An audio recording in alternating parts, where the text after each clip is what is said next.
All right, welcome to class. We're going to continue discussing the age of the universe, the age of the Earth. We said last week this is an extremely important topic because if the universe is not billions of years old, the argument for evolution is over. You win in the first round. And we've been going through some of the different scientific ways to show the Earth cannot be billions of years old. Well, now we've covered things in space. Now we're going to look at things on the Earth, okay? We've covered just a couple in the last week. We're going to go through a few more. The Mississippi River, this textbook says, is depositing sediments at the rate of 80,000 tons every hour. It is known as the Muddy Mississippi. If you've ever gone to visit the Mississippi, any place in New Orleans or even south of St. Louis, it's just real murky water because there's so much erosion. A large drainage basin drains into the Mississippi, and lots of topsoil goes with it. The Mississippi is moving very slowly. It only drops 8 inches a mile on the average, and it's a 920-mile run from up north clear down to the New Orleans Delta. But as it brings this mud down there, eventually when it slows down, the mud drops out. Sediment drops out of the river, and it makes this delta. A delta is made of mud that a river carried in and then dropped off. As long as the faster water moves, the more sediments it can hold, and the bigger chunks of sediment it can hold. As soon as it slows down, they drop off. Maybe you've seen up north where they put snow fences. How many have ever seen those before? The purpose of a snow fence is this blowing snow, as soon as it hits that fence, it slows down just enough that it drops the snow out of the wind. Because at a certain speed, the flakes fall out. And you put the snow fence a certain distance away from the road, so it drops the snow, instead of on the highway, it drops it away from the highway. Well, moving water does the same thing. As soon as it slows down, it drops the sediments.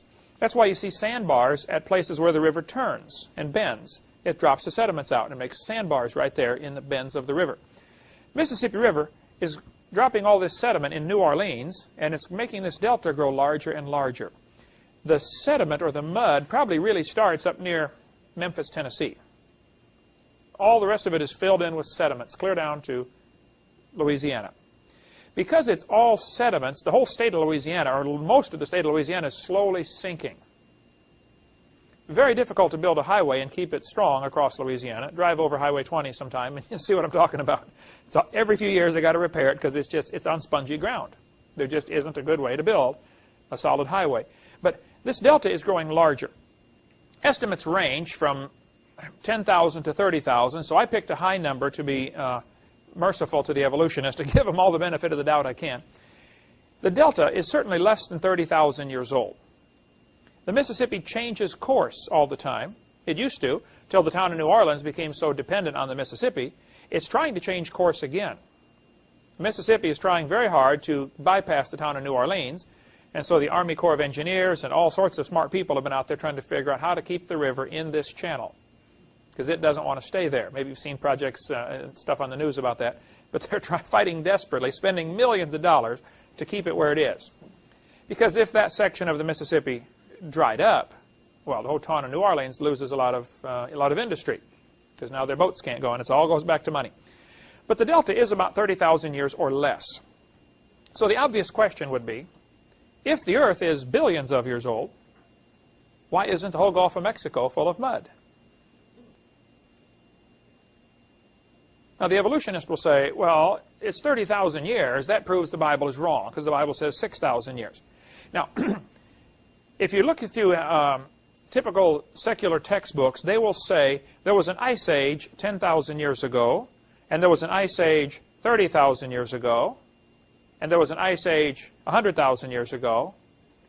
Where are they getting these numbers from? They're getting the 30,000 number from this delta. This is their explanation for why there's only 30,000 years worth of mud. They'll say, well, that was the end of the last ice age. That's their answer. Well, it could be there's only 30,000 years worth of mud out there because it's not millions of years old. They say the 10,000 years for the last ice age because of the Niagara Falls problem. That's their answer. Their answer is always, well, an ice age, reset the clock and started it again. Well, maybe so, but maybe the Earth is not millions of years old. The fact is, it's not full of mud. This is a picture of the oldest tree in the world. It's called the bristlecone pine trees in Southern California. They're in the White Mountains, way up in the mountains. Very inhospitable climate. Very little rain. The bristlecone pine, the largest one, they call it the oldest one, I'm sorry. They call it the Methuselah tree, is the nickname for it, for obvious reasons. The Methuselah tree is 4,300 years old. Now you need to understand, tree ring dating is not an exact science. Trees, the rings on a tree do not indicate summer, winter, summer, winter. They can indicate lots of rain, lots of rain, no rain. I met a guy a few weeks ago at a church I was at. He said, Brother Hovind, I have been raising trees to make walking sticks, professional, expensive walking sticks for rich people. Oh, I didn't know there was a market for that, but that's what he does. He carves these fancy walking sticks for people. He says, I have raised thousands of trees and made these walking sticks. He said, I raised my trees for 7 years, cut them down, and they always have an average of 11 rings in 7 years. Well, how do you get 11 rings in 7 years if they're annual rings? See, they aren't annual rings. So tree ring dating is a far cry from an exact science, especially with these trees because they're such a gnarled mess. I mean, they kind of grow this way a while, and then they grow this way a while, and it's just not a simple science for counting these. And you don't want to cut it down to count the rings because then you found the age, but you killed the tree. So they've got a special drill. It's like a little pipe. It's hollow, and it drills a pipe into the tree, a core, and pulls out the middle part, just like they do with the ice rings, only these are much smaller. The entire pipe is about the size of the lead in a pencil. And they drill all the way into the tree and pull out this real skinny core, lay it down, and they have to count the rings under a microscope. Because these trees grow about 1 inch in 100 years. So in 1 inch, you've got 100 rings to count. When you look at the trees, they're ugly. You will swear they're dead, but they're not. They're still alive. And they don't mark which one is the oldest because they're afraid souvenir hunters are going to go up there and say, I want to have a piece of this one. And there's only so many pieces of it you can get, and pretty soon it's not there anymore. But if you go up to the White Mountains in Southern California and see the bristlecone pine trees, the oldest one is 4,300 years old. Some will say, no, they found one that's 4,600. Some will say, well, by overlapping tree ring dating with tree stumps and logs found in Indian dwellings and stuff like this, the ancient cliff dwellings, they overlap these tree ring and they get a tree ring sequence that goes back 8,000 years. Well, this is real questionable because tree ring dating, first, is not an exact science. Secondly, two trees can grow side by side and have very different ring pattern. If there's a big tree and a little tree, the big one gets all the sunlight, the little one doesn't get any. One day the big one dies, now the little one gets all the sunlight, so his growth pattern is much different. You can have two trees on opposite sides of the same mountain getting different amounts of rainfall. Because when air goes up, it drops all of its water. When it comes down the mountain, it absorbs water. That's called the rain shadow in Washington State. One side of the mountains is loaded with trees. As soon as you get over the top, it's basically desert. Because as air rises, it cools and drops its moisture. When it comes down, it warms up and absorbs moisture. So you get what's called a rain shadow on one side of the mountain. And so trees can be affected by this. So what they've tried to do to discredit the creationists on this tree ring dating question is try to find tree ring sequences where they find a tree that has several rings. You know, they look at the ring pattern where they're kind of close and then they're far apart. Then they're kind of close for several years and then far apart for a few years. They would consider these to be the good years when it got lots of rain. These would be the bad years when it didn't get much rain. Then they find another log someplace else, and they try to line it up. You know, so they got good years, bad years, good years, bad years, and this one will extend farther, and this one will extend farther this way. And so they've stretched their overlapping tree ring dating to, I don't know what the number is, probably close to 6,000 years. But this would be based on all sorts of very obvious assumptions, and it wouldn't hold up 2 seconds in a court of law. The problem is it doesn't have to hold up in a court of law. It just has to be taught in school. You just have to convince the kids of it. That's where the problem comes in right there. So the oldest living tree is 4,300 years old. Now the creationist solution to this is very simple. There was a flood 4,400 years ago that destroyed the world. And it would have wiped out everything. However, many trees can be uprooted, float around in a flood, and land, and start growing again. I mean, don't they transplant bushes and trees all the time? So in a flood situation, Noah was in the ark for over a year. That does not mean every square inch of the world was flooded for an entire year. It just means, all we know is Noah was in the ark for a year. Certain sections of ground might have only been underwater for a month. The crust of the earth would be lifting and sinking, and there would be shuffling and water sliding back and forth, carrying sediments with it, lots of mud layers being laid down during this flood. So when I say the flood lasted a year, it's really technically more correct to say Noah was in the ark for a year. He hit bottom in the 7th month. Now, if you have floating log mats of stuff floating around that's been uprooted and drifting around, the seeds, of course, are going to be able to survive soaked in this water for a short time and then regerminate. Go any place where there's been a flood, after the flood water goes down, the mud out there, things start to sprout very quickly. Actually, many countries depend upon the annual floods to give them a new layer of sediment, new layer of topsoil. And they come in and build dikes and levees, and now the soil gets depleted after a time. It's one of the problems along the central part of the United States. But the tree ring dating, I just want to point out, is certainly not an exact science. But the oldest one they've counted clearly and pretty certainly is 4,300 rings. Assumption is 4,300 years. It's that at a maximum, probably less than that as far as its age. So the creationist has no problem with the oldest tree. Says, hey, the flood was 4,400 years ago. Not a problem. This is a picture of a coral reef going underwater. The largest reef in the world is in Australia. It's called the Great Barrier Reef. That'll be a quiz question. Where's the largest reef in the world, and what's the name of it? Great Barrier Reef is, I believe, 1,500 miles long. I should have looked that number up, but it's something like that. 1,500 miles of coral. It's absolutely gigantic. We went out and saw it. Eric was there, and Marlissa and my wife and Ken Andrew. We saw the Great Barrier Reef, and it's extremely impressive to watch that. Just beautiful, the stuff down there. We took one of those glass-bottom boats out, and you can see all the fish down there. Well, during World War II, some of the reef was damaged because there are very few places you can get through the reef to get ships in and out. You don't want to drive 1,500 miles to go around the reef, so they just blasted holes through it. Now, based on the damage done to the reef, when they watched it regrow over the next 20 years, they did a study on this. They said the Great Barrier Reef is less than 4,200 years old.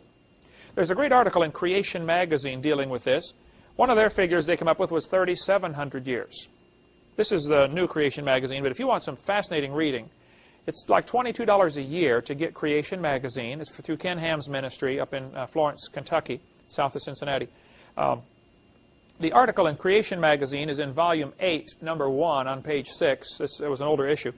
It'd be almost worth, if you had the money, to get all the back issues. They've been doing this for 10 years, so it cost you $200 or something like that. But they're really excellent articles in here, if you want to look through one of those.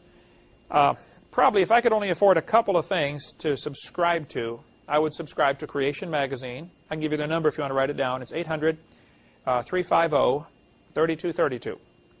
800-350-3232. Or their website is answersingenesis.org, O-R-G. And I don't agree with everything they put in here, but most of the time it's just really fascinating stuff and well documented. So, great article about the Great Barrier Reef, if you want to read more on that, would be found in this back issue of Creation magazine. And they said one of the studies showed 3,700 years. Now, some of the scoffers have tried to say, no, reefs can grow, they grow slower than that. And they look at, I think it's the one of the reefs in the Pacific Ocean around one of the islands. I believe it's Bikini Atoll, if I'm not mistaken, where they say they drill down in the reef and pull up a core sample of reef and find out the coral has layers to it, sort of like tree rings, as colonies grow on top of old colonies. And they say it's much older than the creationists allow for. This would be what the skeptics will tell you. Okay, several factors affect coral growth. If a coral reef is farther from the surface of the water, it grows faster. As it approaches near the surface, because the tide's going up and down, the coral is exposed for part of the day. Now the growth rate slows way down. So the rate of growth depends very much on how much nutrition it's getting. If it's near an area where there's a river coming out right at that area, like one of these Australian rivers exits right there, brings all sorts of nutrients out. Lots of stuff for the coral to eat. It's going to grow faster. If it's not near a river, it's going to grow slower. If the water is clear, the sunlight penetrates, and it gets sunlight, so it's going to grow faster. If the water's murky, it's not going to get the same growth rate. So it's not just a simple science of saying, let's just measure it, and it's not quite that simple. But the estimates are certainly less than 4,200 years. Some maybe even less than 3,700 years. So the creationist has no problem with this. He says, yeah, there was a flood that destroyed the world 4,400 years ago. This is Niagara Falls. Niagara Falls, this textbook tells the kids, has been eroding for 9,900 years. Now, how would they know that? Well, if you've ever seen Niagara Falls, you know it's a lot of water going over the edge there. And as the water goes over the edge, it breaks off the rocks on the edge, so the falls is eroding its way backwards. All waterfalls do this, depending on how hard the material is, and how much water goes over it, and how abrasive it is. If there's lots of stuff in the water, like sand and ice and tree stumps, it's more abrasive, it's tend to erode faster. But the Niagara Falls is breaking rocks off the edge. The indication, since it was first discovered and at least recorded by scientists up there, back in the 1700s, they marked where it was. It's been progressively moving backwards. The Niagara Falls Museum Guide says it's been going 4.7 feet a year. That's what's been observed for several hundred years. Now, that doesn't mean the erosion rate's always been the same, but if you get a several hundred-year average, that's something to consider. Okay? Now, Niagara Falls flows down into what's called the Niagara Gorge, a canyon at the bottom of the falls. It's absolute. You've been there, haven't you, Eric? Saw Niagara Falls? We went over it in a helicopter, didn't we? That was amazing. Anybody else been there to Niagara Falls? Just, you can't imagine it. In 1930, I believe it was 1930, somewhere in there, they built a canal to drain the water off of the river to a hydroelectric plant.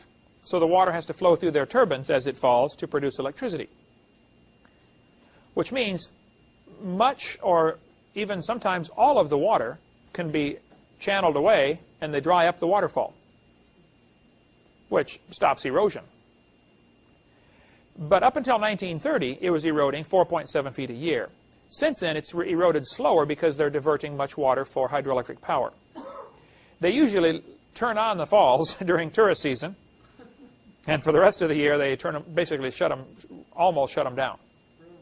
They can divert the water to this hydroelectric plant. So they leave some going over for the tourist effect, you know. But they could, sometimes in real drought seasons, they'll have to use it all. Niagara, if you look at the Great Lakes, the 5 Great Lakes, they drain into each other. One fills up and spills over into the next one and spills over into the next one. This is the point where the Lake Erie spills over into, what's the lake above it, Ontario? Yes, Lake Ontario. So as it spills over, it runs through this little channel called the Niagara River, which is not very long. The right side, or the left side is Canada, the right side is New York. This town of Buffalo, New York is right there, and then Ontario, Canada on the other side. But Niagara Falls has moved back about 7.5 miles from where it started. You can tell where it started by the edge of the old cliff. It's moved back 7.5 miles.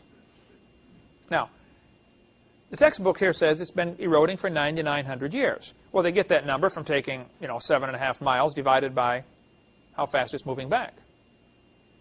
Actually, they didn't do their math very well either. For this public school textbook, it should have been 8,400 years, not 9,900 years. If you take 7.5 miles times 5,280 feet in a mile, divided by 4.7, you get 8,400 years. But what do you expect? It's a public school textbook. It's not accurate in lots of other places too. But the reason Niagara Falls is where it is because of the flood 4,400 years ago. Right after the flood was over, you would have 2 factors that you don't have today. You would have more water flowing over and softer dirt. Right after the flood, you get an earth covered with layers of sediment. It's going to take a while for that to get hard. Maybe first 10 years, it would get a certain percentage of its hardness and then gradually get harder as time goes along. And today, it's solid rock. But for the first 10 or 15 years, it was probably much, much softer. Especially the first few weeks, as the water's running off from this flood, it probably eroded half of the gully or the valley in a few minutes. Remember that gravel pit we went motorcycle riding in all the time after that one big rainstorm? Made a giant canyon about 1/3 as big as this room, just after one rainstorm. It's unbelievable what water can do when it really gets moving. The other problem you have is when water really gets going, it picks up lots of debris and it becomes like liquid sandpaper. So now it erodes even faster because of the abrasiveness of the material. Okay, Niagara Falls. Let's take a quiz here. Not a quiz, but ask a few questions. Who was responsible, one of the main guys responsible for turning our education system humanist? He signed the Humanist Manifesto. John Dewey. There we go. Good, good, good. What year was the Humanist Manifesto signed, the first one? 1933. Do you like raisins? 1933. What year did Darwin's book come out? 1859. There we go. Okay. You got that one? Let's see. Let me think of another question. Okay, I got it. The Niagara River runs into what lake? Lake Ontario. Somebody got it over there, too. Who is that? Did you get that, brother? You did? We didn't get it. We'll take it. You'll take the raisin. Okay, good, good. How long is the valley at the bottom of Niagara Gorge? 7.5 miles. There we go. And what's the erosion rate right now? 4.7 feet a year. Okay, good. Have some more in a minute. Look at a couple more facts here and we'll take a little break. The oceans are getting saltier every day. I had quite an interesting debate last night with the two very skeptical students that came to the meeting when I spoke in Alabama. And they argued about this point for quite a while. They said the oceans are not getting saltier. Well, there's many lengthy studies have been done about the salinity of the oceans. Waters from the river flow into the oceans, obviously. All of them end up there eventually. About 30% of the rainwater goes into the oceans. The rest is evaporated back right off the land or soaks into the water table, the aquifer is called. As the water evaporates out of the ocean, it leaves behind all of its salt. What's this process called? Well, as the oceans get saltier, it's called salination, but the removing of fresh water is called evaporation or desalination. There's a couple other names for it. It desalinates the water. There are emergency cruise or kits that they put on aircraft if they crash in the ocean. They have a little ball you blow up full of air. The sunlight will distill. Distillation, it's called. It'll distill the salt water and make it and separate the salt from the fresh water. And it makes about a quart a day, so you got to be careful. You know, don't take a bath every morning. There was a guy who wanted to see if he could row across the ocean in a rowboat. Right away, you got to wonder about the guy. Okay, but he decided he could train his body to drink salt water. So he started a couple of months early, before the trip, drinking just a little bit of salt water, along with the rest of his water throughout the day. He would just add a little bit of salt water. Over a period of several months, I think it was 6 months, he got used to salt water. He could drink it.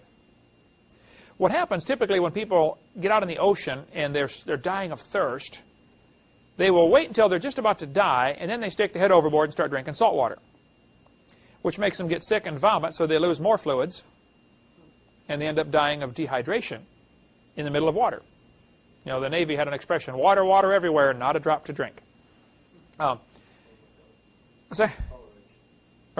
So this guy decided he thought could train his body to drink salt water, and he did. And he, I believe, rowed across the ocean and made it quite a ways out without just living off the salt water. You could. It'd be kind of hard on your kidneys, I would think, because they have to filter out the water, but I guess you could get your body used to this. If anything you do gradually, you probably can get used to. People get used to drinking whiskey, I suppose, so I guess you get used to about anything else. But the oceans are getting saltier every day.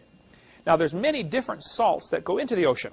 There are aluminum salts and all sorts of different salts. There's a great article about the various different salts washing into the oceans. It's one of the impact articles, IMPACT. I have all of the back issues. They're put out by Institute for Creation Research, ICR. They would be well worth getting. Just little one-page articles. They're 10 cents a piece. They started in 1974, I believe, and they do one a month, so they're up to number 350 right now. So for 35 bucks, you can get all of the back issues if you really want some fascinating reading. They have several of them just on this issue of how much salt goes into the ocean every year, and how much is the ocean gaining, how old can the ocean be based on the amount of salt it gains. And it depends which one of the salts you want to measure. And I don't know, there's probably 50 different salts that they measure in this study. But bottom line is, all of them give different ages, but many of them center around a 5,000-year figure. The ocean could have gotten where it is today in less than 5,000 years as far as the amount of salt in the ocean. Today it's 3.6% salt, and it could have gotten there in 5,000 years or less. Some of them give less than that. Some of the numbers are like 100,000 years for the salts. So these skeptics were saying, well, the ocean is getting rid of its salt. I said, really, how is it doing that? Well, one way they say is when the wind blows, the water sprays up on the beach and dries up and leaves the salt behind. Oh, well, how big of an area does that affect? We're, what, 6 miles from the beach? Do we get any salt spray here? No. You got to be within a very short distance of the beach. As soon as it rains, it washes back in, you know. This is not a good way to get rid of the salt. They're trying to say there are some other methods of the salt being eliminated from the ocean water, and there may be some minor factors here. All this is taken into consideration. If you want to get into the study of this, I would recommend the impact article. I don't know the number. I could look it up. Impact article. It's one of the early ones in the hundreds about the salinity of the oceans. Well, one of the skeptics asked me in a debate I was in one time. He said, "Now, Mr. Hovind, would you please tell the audience how the freshwater fish survived in Noah's flood?" Interesting question, because today freshwater fish and saltwater fish, can't survive in the opposite environment very long. I said, "Well, sir, and Eric, you'll find this as you speak. Most of the skeptics, their question is based on a faulty assumption. And all you got to do is look at the question they're asking you and find out where your problem is. Like the guy said, we've got 135,000 layers of ice that are annual rings. How did this happen in 4,400 years? Well, his question contains a faulty assumption. They're not annual rings.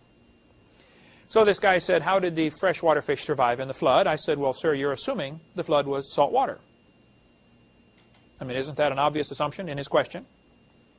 He said, well, the ocean is salt water. I said, well, yes, sir, it is today. That doesn't mean it was during the flood. I think during the flood, it was probably all fresh water, or mostly fresh water, and all the animals were fresh water. And in the last 4,400 years, many animals have become saltwater adapted. They have adapted to salt water. And he said, well, see, that's evolution. I said, no, sir. Today we have freshwater alligators and saltwater alligators. And they probably had a common ancestor, an alligator. He said, well, see, that's evolution. I said, man, come on, think about it. Going from a freshwater alligator to a saltwater alligator is a very minor change compared to what you think happened. You think they changed from a rock to an alligator, which, of course, would be a very big change. There was a fellow in Minnesota, and I wish I'd written down the details, but anybody could try this experiment, I suppose. He came to me after a seminar one time, and he said, Mr. Hovind, I raise fish. I love fish. I have an aquarium. I have 2 aquariums, actually, huge aquariums in my house. He said, I have a saltwater aquarium and a freshwater aquarium. He said, I know that ocean water is about 3.6% salt. He said, I got curious many years ago. I wondered if I could mix all my fish together. He said, so I figured out the mathematics behind slowly increasing the salt in my freshwater aquarium. Because every few weeks you got to change the water, change half of the water every 2 weeks or something like that. So he did all the math on how to add salt to his freshwater and subtract salt from his saltwater aquarium. He did it very slowly so that it took him 10 years to make the change. After 10 years, both aquariums were 1.8% salt. All of the fish doing fine, and so he mixed them all together. Now, if somebody can do that in 10 years, going from 0 to 1.8% salt, do you think in 4,400 years the fish or animals could adapt to a salt change from 0 to 3.6%? Well, that's no problem. The evolutionists are great at straining out gnats and then swallowing camels. They will pick on one little detail they don't agree with on the creation account, like how did Noah fit all those animals on the boat? I said, well, I don't know. So I see, you couldn't be done. Just because I don't know doesn't mean it couldn't be done. Okay. Secondly, the fact that this is an unanswered question so far doesn't prove we all came from a rock. Straighten out the gnat and swallow a camel. They're just really good at it. So the saltwater to freshwater change probably took place after the flood. And even today, there are huge salt domes underground that are leaking into the oceans. The ocean is gaining salt from all sorts of places. In Grand Saline, Texas, halfway from Longview to Dallas, the town called Grand Saline. Saline means salt. Years ago, it was discovered right on the surface of the ground there was pure salt. Animals would stop there and lick it all the time. So they began to dig it out and sell it. And they kept digging down and found out it's what's called a salt plume. It is absolutely enormous. There are hundreds and hundreds of people that work at this salt mine, if I understand it Here's the surface of the ground. They had seen a little patch of salt right here. It turned out to be a massive salt plume. Apparently, from way down deep inside the earth, this was hot and bubbling, and it came up and solidified just before it popped out through the surface. It's pure salt. They dig into it with bulldozers and backhoes and everything else. I mean, it's gigantic. It's many miles across of solid, pure salt. Be a good thing for you to do, Eric, is to look up salt in the encyclopedia and just read, and you can see some of the pictures of this. And when they dig it out, of course, you can't just dig it all out because your roof falls in. So they will dig tunnels down and dig shafts off to the side. And even when they're digging off to the side, they can't dig a big area out because the roof falls in. If you looked at it from the top, they dig what's called a checkerboard pattern. They leave little squares of pillars to hold the roof up. And they dig out everything in between. And they've calculated, how hard is the salt, how much weight can it hold, and how big does our pillar have to be, et cetera, et cetera. They want to dig out the maximum without having it collapse on them. So they can only actually mine a certain percentage of it, maybe 40%, and the rest is wasted just as structural support. It's that way with any underground mine. They have to leave some material behind. So the salt in the ocean is not a problem for the creationists. Probably the oceans were largely freshwater at the time of the flood. There may have been some mixing of water. May have been some saltwater animals before the flood, maybe saltwater lakes like we have today. I don't know. But this is no problem we have to worry about. All right, let's take a little break. And when we come back, we'll discuss some more ways to show the Earth is not millions of years old. All right, let's continue now with some ways to show the Earth is not millions of years old. By the way, for the quiz next week, we will have, or whenever the next quiz is, we'll have one of the questions will be, what is the erosion rate of the Niagara River? And the rate is of the Niagara Falls. The rate is 4.7 feet a year is the current rate right now. What is the evolutionist's answer to why the Niagara River or gorge is only 7.5 miles long? What's their answer to that? Ice Age, right. Not proven, but interesting theory. Okay. When water drips through the ground, yes, sir. There certainly were at least one major ice age. A couple of theories about when it was. When ice melts back, when a glacier melts back, it leaves behind obvious signs, like piles of rocks that it piles up called a drumlin or a kettle lake or terminal moraines. There's obvious glacial effects that are found all over Ohio, Michigan, Indiana, Illinois. No question, ice came clear down to Kansas City, Missouri. The question is, when did this happen? And we get into that quite a bit in video number 6 of my series on the Hovind theory about when was the ice age and all this kind of stuff. Okay, when water goes through the ground, it soaks through the ground. If it is on decaying plant material, when plants decay, it produces what's called carbonic acid. Carbonic acid is one of many, many different acids. It dissolves limestone. If you take boric acid or battery acid or muriatic acid, which is hydrochloric, the same stuff in your stomach, hydrochloric acid that digests your food, you can buy muriatic acid at the hardware store for $2 a gallon, and you pour it on concrete driveways. You'll see it foam and bubble, and if you leave it there long enough, it'll eat a hole through your driveway. It'll dissolve your concrete. eats it right off. Well, slightly acidic water, the stronger the acid is, the faster it eats the rock, okay? Particularly limestone. Well, when it rains on the forest, the dead leaves and stuff laying there are going to decay and produce carbonic acid. This soaks into the ground, and so the water soaking through the ground is slightly acidic, which dissolves limestone. And that's what makes caves down in the ground, like Carlsbad Caverns and the major cave systems all over the world. Missouri alone, just that one state, has over 5,000 known caves. Plus, who knows how many, of course, that aren't known. But the caves are, many parts of the world contain caves, and Missouri, Arkansas has lots of them because there's just lots of limestone. So this acid dissolves the limestone. When it starts to drip, this water dripping containing the dissolved minerals, the air blows past, evaporates the water, and leaves the minerals behind, and it starts to leave a formation. In a cave, if it's hanging from the ceiling, it's called a stalactite, sticking tight to the ceiling. If it's sticking on the ground, it's called a stalagmite. If they join together, it's called a column. And if it just drips out of a long crack across the ceiling, it makes what's called a ribbon. as there's a long ribbon shaped like a piece of something. And they have all kinds of fancy names for them when you go into the cave. They say, oh, this is the bacon formation because it looked like a piece of bacon or something. Of course, they're trying to get your tourist dollars is bottom line. But the fact is, caves are filling in with stalactites or stalagmites. Whether it's hanging on the ceiling or sitting on the floor or just making a big pile, it's called flow stone because it's rock that was flowed into place, for lack of a better phrase. This picture shows Carlsbad Caverns in New Mexico, and it says, this unfinished symphony was started 250 million years ago. Now, how do they know that? Well, somebody measured how fast these things grow, and then they calculated it takes 1,000 years to grow an inch. And based on somebody's test that it takes 1,000 years to grow an inch, they measure how big this is in, Carlsbad Caverns and say, wow, this took 250 million years. Well, this is just plain not true. Those things grow very quickly. Here's a bat covered up with flowstone before he could even rot. National Geographic, 1953, October issue. Now, how long would it take a bat to rot after he died? A few days, a couple of weeks, maybe at the most.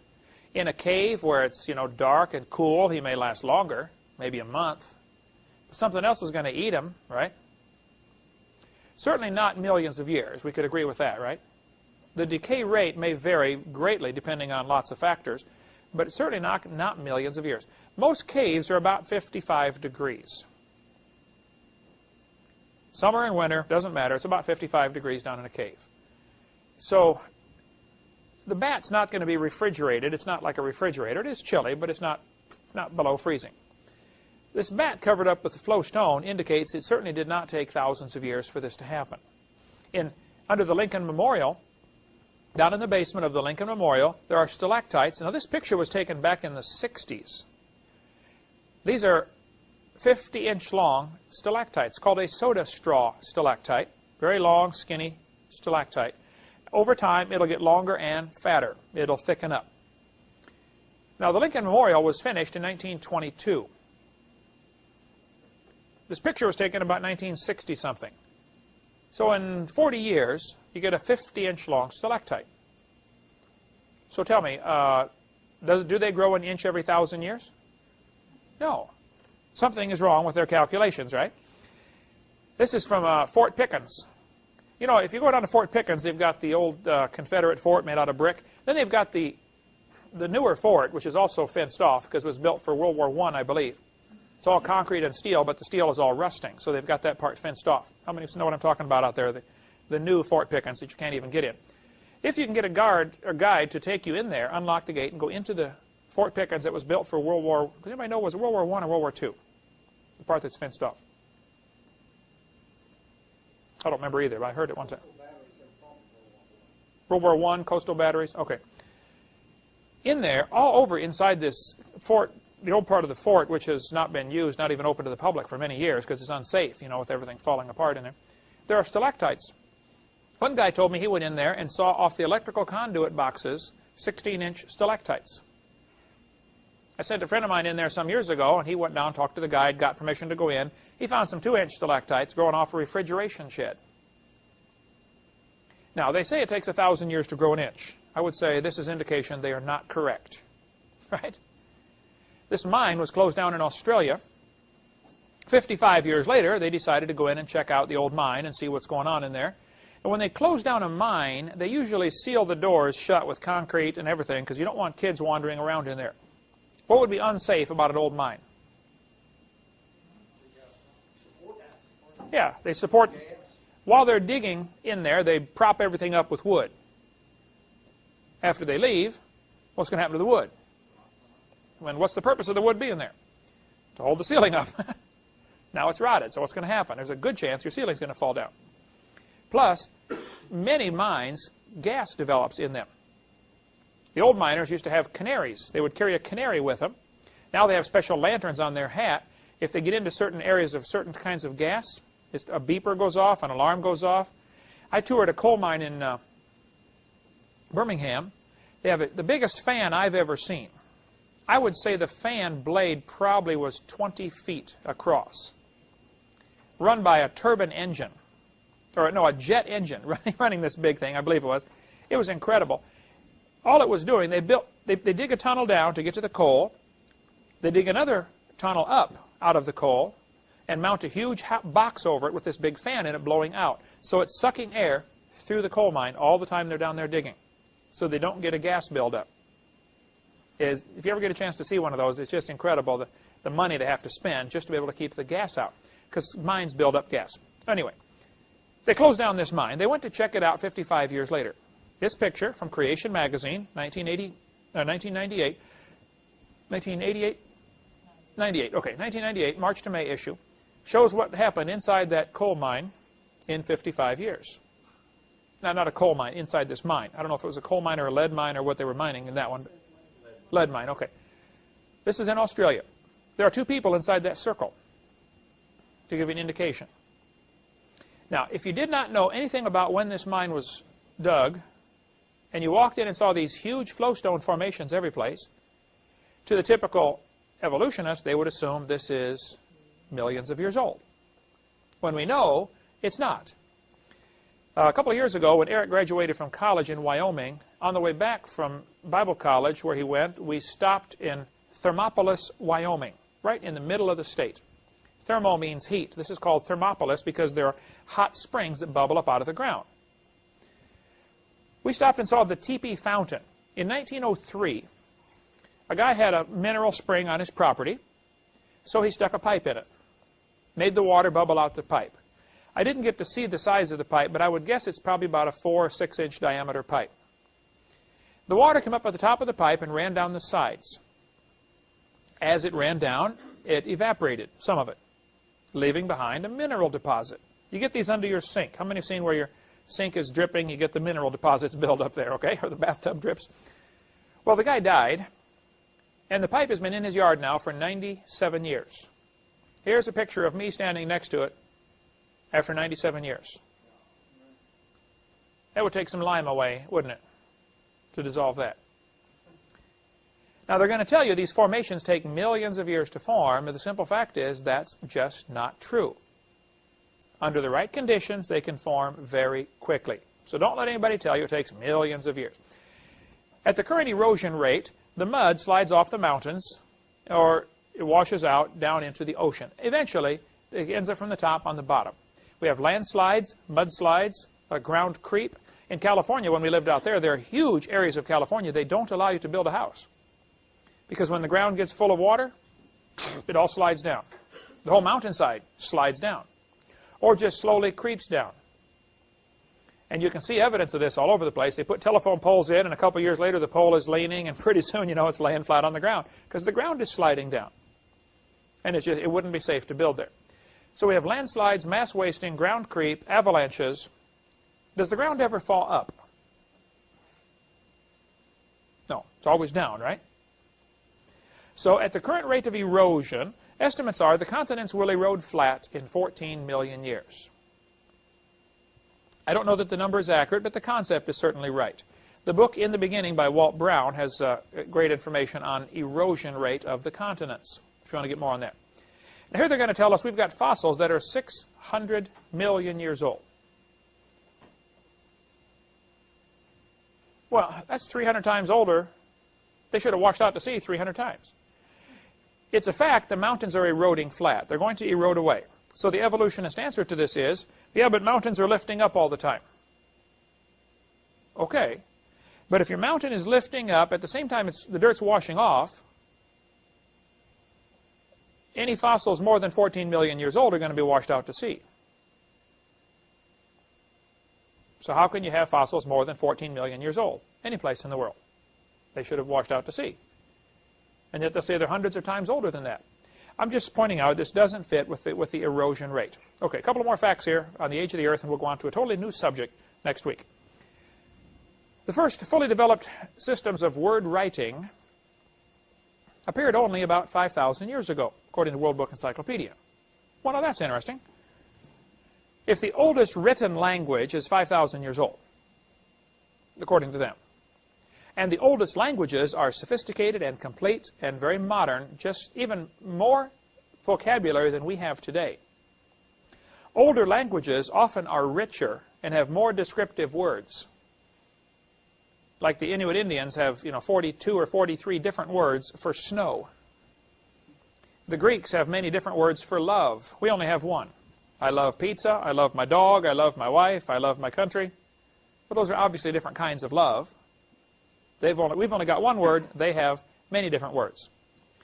Older languages are often very complex compared to today. Well, if the oldest languages are complete and sophisticated and modern, and only 5,000 years old as far as the written part,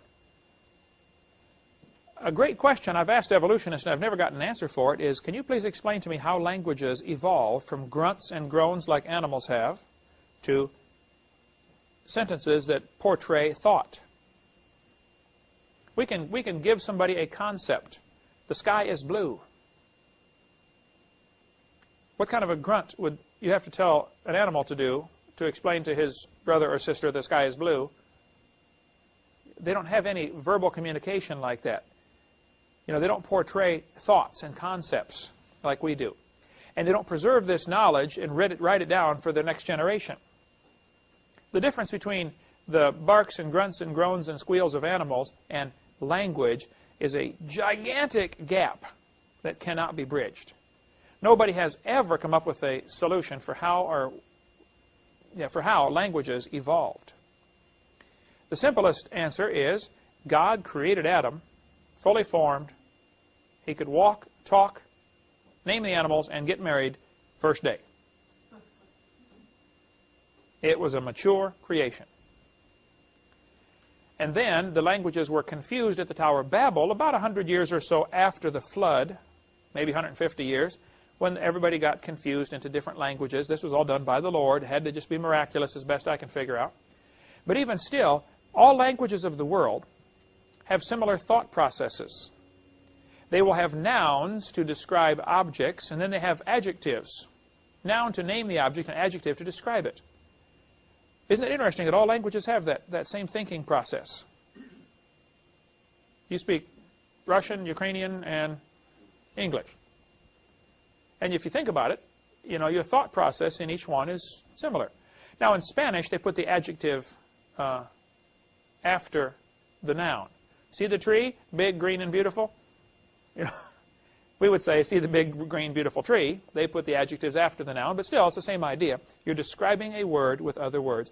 And we can go on all day on languages. There's been many books written about this, how that languages simply could not have evolved. They had to be created. Chinese calendar says this is the year 4697. Now that's interesting. If the Earth is billions of years old, why doesn't some culture have an older calendar than that? Some have argued that the Egyptian calendar is older than that. They will say it goes back, I think, 5,500 years or something like that. The problem with the Egyptian calendar, these guys obviously liked their pharaoh, or they had to pretend they liked their pharaoh or lose their head. They built these massive temples to bury them in. They greatly exaggerated how long they were pharaoh. Plus, there were instances where you have several pharaohs at the same time, like they're having a civil war and the kingdom breaks up into feuding factions. But they all are counted as pharaoh, but yet they're all pharaoh at the same time. But when it ended up in the history book, they put them in chronological order. Well, this stretches the calendar out farther than it actually should be. It's very close to impossible to get accurate dates in secular history beyond about 1500 BC. It's very difficult even to look at the Exodus. The Exodus was about 1400 BC when Moses led the children of Israel out of Egypt. And people argue about the exact year, and I don't know, get into all those kind of discussions, but the fact is it's very difficult to get accurate secular histories before 1500 BC, 3,500 years ago.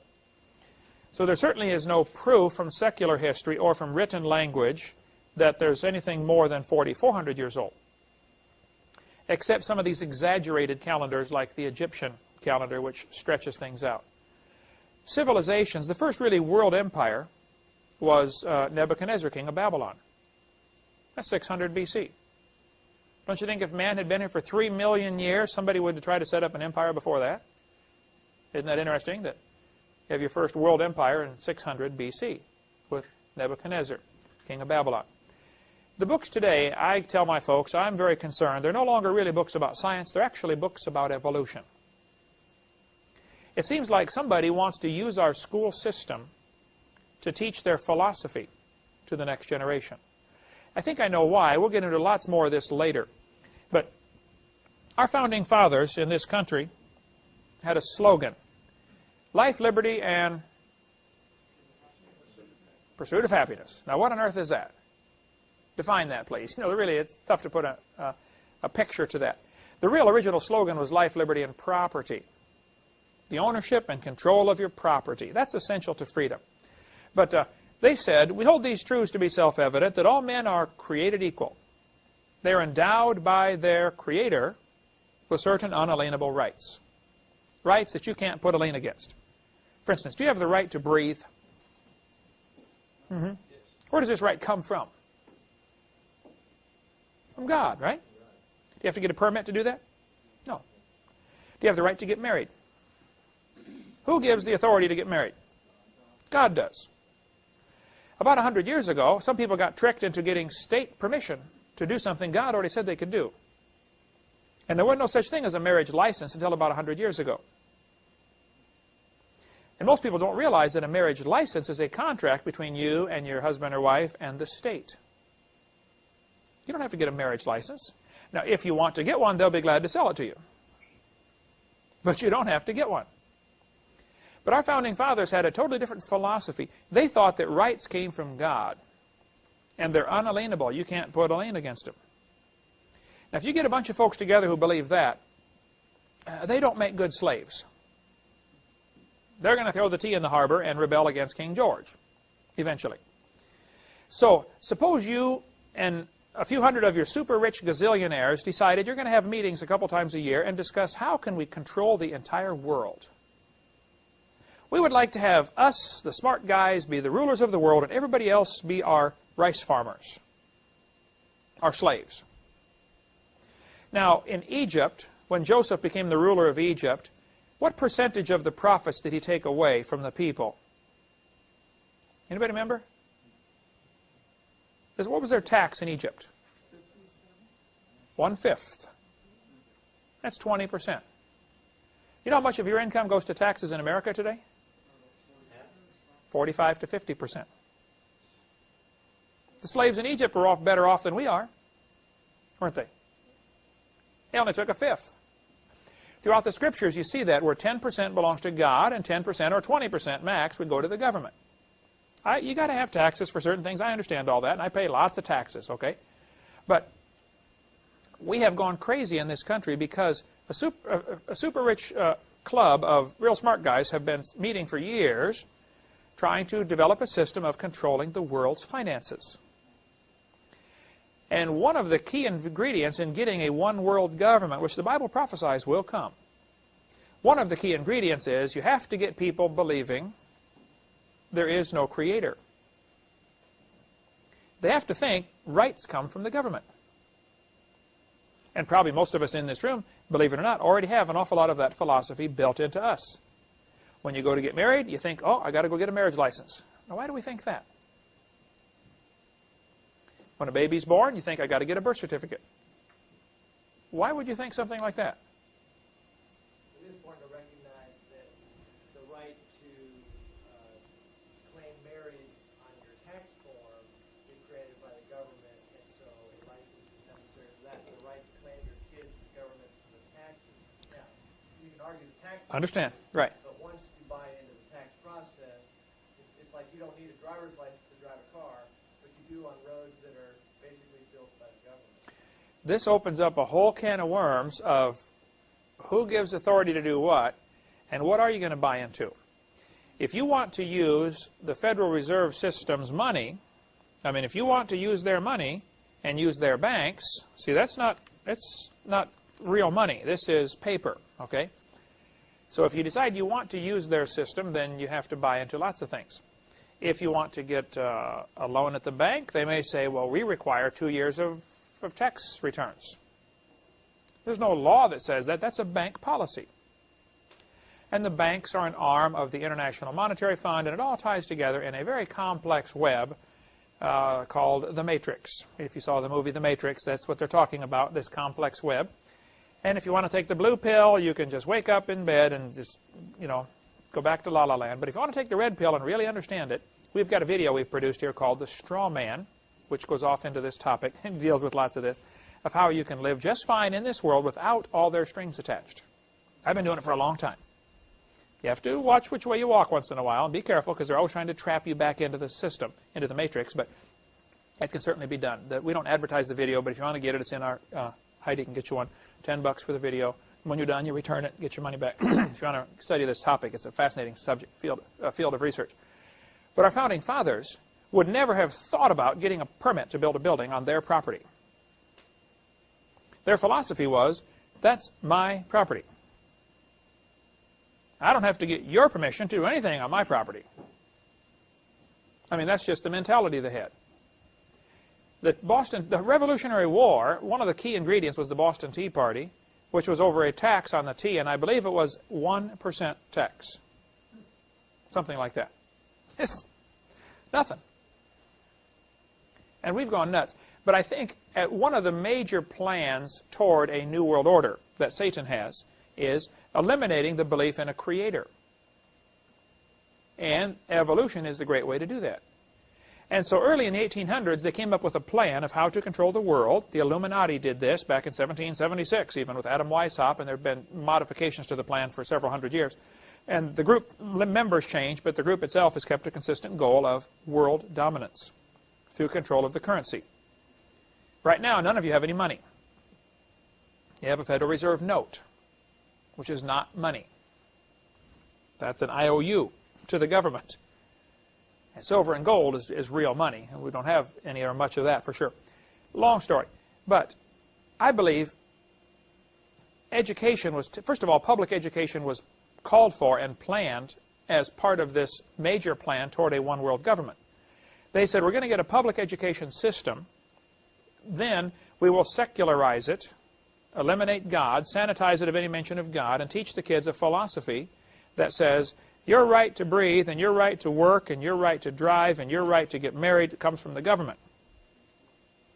And once you get this philosophy ingrained in them that the government gives, the government takes away, everything comes and rises and falls on government. And believe me, we've got that philosophy here, don't we? Our country is saturated with it. So is most of the other world. But that is a major key ingredient in planning toward a one-world government, which was Satan's plan all along. God's plan in the Bible, if you compare what God said in the Bible compared to what's happening, you'll see there are very many differences. They talked about every man having his own vine, his own fig tree, owning your own property. They had a system set up in Israel where if you lost your property because you were, poor management or whatever reason, you got it back every 50 years, called the Year of Jubilee.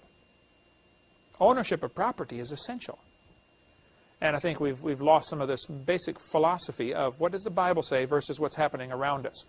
Now, because we're already using Federal Reserve notes and we're already using a Social Security number, the next step is very simple. If you want to continue getting our benefits, you come down and get a little microchip put in your hand or in your forehead, or else you can't buy or sell. We're just a few steps away from that. The chip's available right now. I've got a couple of the chips in my office. You can get the chips right now. That's not hard. Somebody told me a few months ago that 75,000 Americans already have one of the chips. Interesting. They advertise for people to try it out. Yeah. Come get a chip. Go to the store, pick up all your groceries, and walk out. It automatically deducts it out of your account by that little chip when you go through the archway, the sensors. It's coming, folks, okay? Our job as Christians is to be wise as serpents and harmless as doves, to walk carefully in this crooked and perverse world that we're living in. And I want you to see, one of the reasons for this great age for the earth propaganda is to draw kids away from believing in the Bible. There's a great video called Let My Children Go that says 75% of all children raised in Christian homes who attend public schools reject the Christian faith by the end of their first year of college. Jeremiah Films put it out. Why on earth would 75% of the kids reject the faith? Well, because if you just sat down and read the Bible, you would come up with the idea that the earth is about 6,000 years old. That's the obvious teaching. And yet the schools are teaching it's millions of years old, and we evolved. Well, kids are going to go to church maximum 3, 4, 5 hours a week. They're going to be in school 30 hours a week. You tell me who's going to win. Plus, nearly 100% of the kids go to school, and less than 100% go to church. And that's what the humanists have counted on for years. We'll get into lots more on that when we get into what's on my videotape number 5 about how evolution is the root philosophy for communism, socialism, Marxism, and how they've said all along, we're going to infiltrate the school system. John Dewey was one of the leaders of one of the teachers' colleges in Vermont. They turned out teachers with his philosophy of humanism. Those teachers ended up being deans and superintendents of school systems, which trained more teachers. And from 1930 until today, it's been a steady encroachment of getting humanist or communist-minded teachers into our school system. And we're saturated with them. And they're teaching this philosophy that of humanism. There is no God. Government is ultimate authority. I'm in favor of obeying the government. But I've got a higher authority yet. And if there's a conflict, I'm to obey God. All through the Bible you see this principle. They got in trouble because they obeyed the higher authority. They got beaten, stoned, killed, sawn in half. You name it, it happened to them because they had that philosophy. And the problem with Christians is we don't fit into the New World system very well because if you're a good Christian, that'll be your philosophy. I'll obey the government as long as there's no conflict between what God told me to do and what you're telling me to do. Christians make great citizens because their God tells them one of your jobs is to obey your government until there's a conflict. Then you obey me. The king says, bow down and kiss the idol. Sorry, I can't do that. Well, I'm going to throw you in the furnace. Well, okay, then throw me in the furnace. I'm just not allowed to do that. I have a higher authority. Okay, we cover lots on video number 1 about the age of the earth and how it affects people when they lose their faith. And we won't take time. We've got to quit in a few minutes here. But Crawford Toy, a great Southern Baptist Seminary professor, almost married Lottie Moon. Anybody go to Southern Baptist Church here? You've heard of Lottie Moon. Every Christmas they have the Lottie Moon offering. Used to, okay. Crawford was engaged to marry. I don't know if I think he was engaged to marry her. She broke it off because he lived in the late 1800s, same time she did. It's good to live same time person you're going to marry. But he began to doubt the Bible over that question of how old is the earth. In the late 1800s, a lot of people were teaching the earth is millions of years old. And the Christians didn't really fight that. They accepted it. And they tried to incorporate it into the Bible with the gap theory and the day-age theory, and they just plain compromised. Well, Crawford said, the Bible intends to teach a plain 6-day creation. The Bible is simply in error. And if you start thinking the earth is millions of years old, you're going to have to either justify or allegorize the first 11 chapters of Genesis. Many great preachers today will say, oh, the Bible's a wonderful book, and I believe it. Now, the first few chapters is probably an allegory, but the rest of it's great. And that's what they do. Or they try to get rid of the first 11 chapters by saying, or they try to include evolution by saying there's a gap between verse 1 and verse 2. Or that each day is not really a day, it's millions of years for each day. We'll get into those theories coming up soon, about the gap theory and the day-age theory and how they just simply are not true. But that'll all be covered on probably in the second course on this topic. All right. Quiz questions. What do we got so far, Heidi, for next week? Not much, huh? 2. We need to get a few. Here's another one. What percentage of kids lose their faith going through public school? 75% is the national statistics here. Some other things we talked about. Let's see. Does it take millions of years for a flowstone to form? No. No, happens very quickly. Let's see, we also talked about